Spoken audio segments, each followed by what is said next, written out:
kwesa imihigo mu ruhando rw'utundi turere mu gitaramo cy'imihigo. Kuva mu mwaka wa 2006 leta y'u Rwanda yavomye mu muco nyarwanda wari usanzweho kuva mbere witwa imihigo. Uyu mwera uturutse bukuru wo gukorera ku ntego umaze gukwira hose kuva mu nzego nkuru za leta kugeza ku muturage, ku buryo imihigo imaze kuba umuco kuri buri munyarwanda. Uyu mwaka wa 2022-2023 akarere ka Ngoma kasinyanye na nyakubahwa Perezida wa Repubulika n'abaturage imihigo. Muri uyu mwaka w'imihigo wa 2022-2023 akarere kacu ka Ngoma twahize imihigo 106 iri mu nkingi 3, aho mu bukungu dufitemo imihigo 22, mu mibereho myiza y'abaturage dufitemo imihigo 63, hanyuma mu nkingi y'imiyoborere myiza tukagiramo imihigo 21. Bimwe mu bikubiye mu mihigo y'uyu mwaka harimo kongera umusaruro kuri hegitari ku bihingwa byatoranyijwe birimo ibigori, umuceri, ibishyimbo, imyumbati n'igihingwa cya soya, hakabamo no guhinga imboga ndetse n'imbuto z'ubwoko bwose. Mu rwego rwo gukomeza guteza imbere imiturire myiza n'imijyi, akarere kacu ka Ngoma kahize ko muri uyu mwaka kazatunganya kilometero 8 n'igice z'imihanda zigatungwa mu mujyi wa Kibungo hashyirwamo kaburimbo. Muri ingengo y'imari ya 2022-2023 gahunda ya Gira inka munyarwanda yageze kuri benshi. Abagezweho n'iyi gahunda barishimira ko batangiye kubona ibyiza byo korora inka. Ndashima Perezida wa Repubulika Paul Kagame kari umubyeyi mugerungu ati komeza ubu umubyeyi rwose ubwo ku Ngoma ibikorwa adufitiye nk'uyamaye inka, dufite umuriro n'amazi bugufi. Urabona hano hari ifumbire, nahingaga ubundi imyaka itagira ifumbire ariko ubundi itegura kwezi. Inka nayibonye rwose musaga ari umukamo izamaza n'umuryango ndetse nsagure n'isoko mbibona. Twayaguraga duhenze nk'uburitiri hejuru ya 300 nanga. Urumva rero ubwo ninyibona iri wanjye nzanywa wona nimbona litire 3 njyane imwe njyane 3 ebyiri zisigari wanjye. Ihora rwaye navuga nuko nzayora nkuko bayimaye nanjye nkoroza undi kandi za umusaruro pe ndabibona inka ibona kare nziza. Muri uyu mwaka w'ingengo y'imari ya 2022-2023 usize akarere ka Ngoma kujuje gare ijyanye n'igihe abagenzi bategeramo imodoka. Icyambe icyondo wavaga mu rugo wambaye umwenda wawe uvuga ngo ugiye mu miseke ugiye n'ahandi ugiye gusura abavandimwe ukagerayo wabaye icyondo gusa. Gihe cy'imvura, igihe cy'izuba rero ivumbi wasagaga wabaye akavura ivumbi, ariko ubu ngubu ndabona iyi gare noneho yacu itubereye igisubizo pe. Irarenze rwose byese nabona nuko mbivuga. Ubu ni ukujya mva mu rugo nahanagura urukweto rwanjye nagera ngaha muri gare nkatega imodoka nkagera aho ngiye mbona rwose n'ubundi ndi umusirimu nta kintu bintwaye. Ibintu rero byose turabikesha umusaza n'ubuyobozi, umusaza wacu Perezida Paul Kagame n'ubuyobozi buba budutekerezaho buri munsi kandi bukatugenera ibidukwiye n'ibitubereye mbese. Iyi gare ni nziza kandi namwe murabibona rwose iyi gare yari ikenewe kandi rwose turashima leta ko yabitekerejeho. Ubundi gare yari ahangaha yari imeze nabi cyane ariko ubu ngubu urabona ko iyi gare isobanutse, namwe murabibona irasobanutse rwose, itandukanye n'iyari ihari imbere ariko ubu ngubu rwose nta kibazo. Mu rwego rwo gukomeza gusigasira ubuzima bw'abantu, akarere ka Ngoma kubatse inzu y'abarwayi mu kigo nderabuzima cya Gasetsa.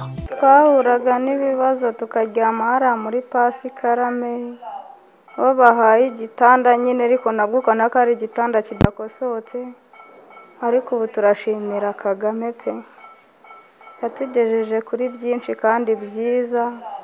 Ni umubyeyi mbese atwitaho ijoro n'amanywa. Hari byinshi cyane atugezaho, yaduhaye centre de santé isobanutse, turarwara tukaza hano bakadufasha neza. Amavuriro hafi yacu, amazi hafi yacu, yatwitayeho pe, turamushimira nk'umubyeyi. uburere buruta ubuvuke kandi n'isoko idakama y'ubuzima n'iterambere ry'igihugu. Niyo mpamvu akarere ka Ngoma kubatsa amarerero azwi nka ECD. Ababyeyi bafite abana mu marerero bishimira ko babonye amarerero azafasha abana babo kunoza ubupfura n'ikinyabupfura ndetse no kunguka ubundi bumenyi. Nyine urumva ko mbere bakiri mu giturage ECD tarabakira ntabwo bari bafite uburere buhagije kuko abana birirwaga n'abandi birukanka, twe twagiye mu mirima, twatuye mu bundi buzima busanzwe gushakisha uko abana babaho. Ariko aho baziye ahangaha ubona umwana azi kuvugana n'umuntu neza, azi guhura n'umuntu akamusuhuza, azi kubana neza n'abandi. Uburere bw'umwana bumeze neza, nta kibazo dufite. Iyo bari aha bararerwa, batozwa ikinyabupfura, batozwa umuco, bagasabana n'abandi, bakamenya kubana neza n'abandi. Kandi noneho nta kibazo tutaba dufite ku bijyanye n'imibereho, hano bahabwa indyo yuzuye. Noneho iwacu mu rugo umuntu abavuga ngo ndi mu mirimo yanjye ndatuje, kandi noneho ugakora wisanzuye uvuga ngo umwana nta kibazo ufite, ntago duhangayika. Umwana bafashwe neza ku mutekano we, natwe yacu imirimo yacu tugakora icyo tugomba gukora, nta kibazo dufite. Rero twayakiriye neza, twarishimye.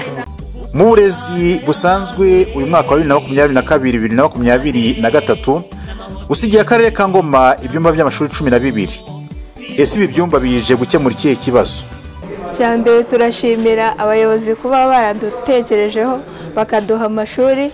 Twari dufite ikibazo cyo kuba dufite amashuri make, nko muri nasari bigaga ari abana benshi cyane, ariko kuba twabonye andi mashuri turashima kuko tugiye kujya tubona uko twiga neza, cyane cyane abana bato kubera biga ari benshi. Iyo ari abana bato cyane birababangamiye, ariko ubu turashima kuko ubucucike bugiye kugabanyuka. Ibi byumba byubatswe biradufasha cyane, bigiye kudufasha cyane kubera ko wasanga mu makirasi arimo abanyeshuri benshi, ubushyuhe bukiyongera n'isomo gutambuka bikagorana. Ariko ubu ngubu ibyumba byashojwe bigiye gutangira gukoreshwa, kandi nizeye yuko ubwo bucucike bugiye kubonerwa igisubizo kirambye. Mu buryo bwo kwishakamo ibisubizo, abaturage b'akarere ka Ngoma bubatse ibiro by'imidugudu mu buryo bw'ubwitange ndetse n'umuganda. Ubundi tutarabona ibiro by'umudugudu twajyaga tujya kureba umudugudu mu rugo, rimwe na rimwe tukamubura tugasanga yagiye mu murima. Ariko ubu umudugudu wacu yaduhaye umunsi akemuriraho ibibazo. Kuwa 4 mu gitondo nibwo tuza hano tukaza kumureba kugira ngo dukemurire ibibazo. Ubwo rero nanjye niyo mpamvu munsanze hano nari naje kugira ngo amfashe ku kibazo nari naragiranye n'umuturanyi. Uyu mwaka w'ingengo y'imari kandi usize hari abaturage bubakiwe amazu meza baratuzwa. Ubuzima bwari bwarahagaze ku buryo nagezeho nifuza kuba nanjye napfa kuko ntacyo mbereyeho, kuko nta nicyo nari nteze kwigezaho. Imvura yaguye narabyukaga nkajajaba n'umwana, tugafata umutaka tukawitwikira. Imvura yahituka tukareba ukundi kuntu twabaho mu nzu. Kuri Paul Kagame nta kintu ataguze. Kagame Paul ni nyamugumbika mu nkwaya wa mugabo w'inkirane. Yanyubakiye inzu, yampaye inka, nta kintu atankuriye muri byose. Iyi mihigo ntabwo yari kugerwaho inama njyanama y'akarere ka Ngoma n'abafatanyabikorwa batandukanye batabigizemo uruhare rukomeye. Dusoza rero uyu mwaka w'imihigo, nagira ngo mfate uyu mwanya nshimire cyane abaturage b'akarere ka Ngoma, kuko nibo bafatanyabikorwa ba mbere mu kwesa imihigo.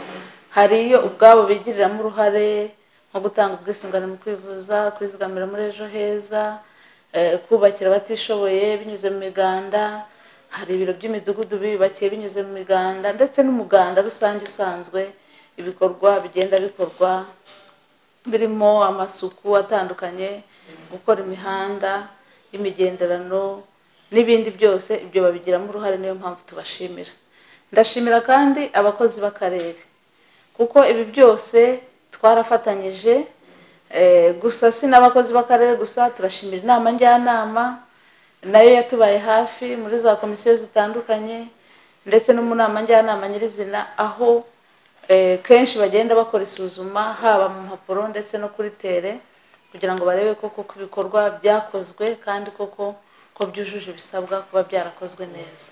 Turashimira kandi abafatanyabikorwa bacu bibumbiye mu ihuriro ry'abafatanyabikorwa JAF, komisiyo zitandukanye, aho nabo bagize umwanya ufatika wo kureba imihigo akarere kahize muri izi nkingi uko ari 3, kandi bagafata ibyemezo hari aho basangaga biri inyuma bagahita bafata icyemezo cyo kugira ibyo bakora ubwabo, ariko n'ubundi mu mihigo dufite harimo n'iy'abafatanyabikorwa kandi yeshejwe neza.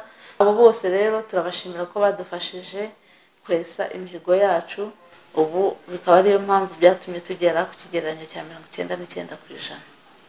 Muri rusange gahunda y'imihigo imaze gukwira hose, bigaragara kandi ko ari ya twese kuva ku karere kugeza ku muturage. Mu runana rwa twese akarere ka Ngoma kesheje imihigo y'umwaka wa 2022-2023 ku buryo bushimishije.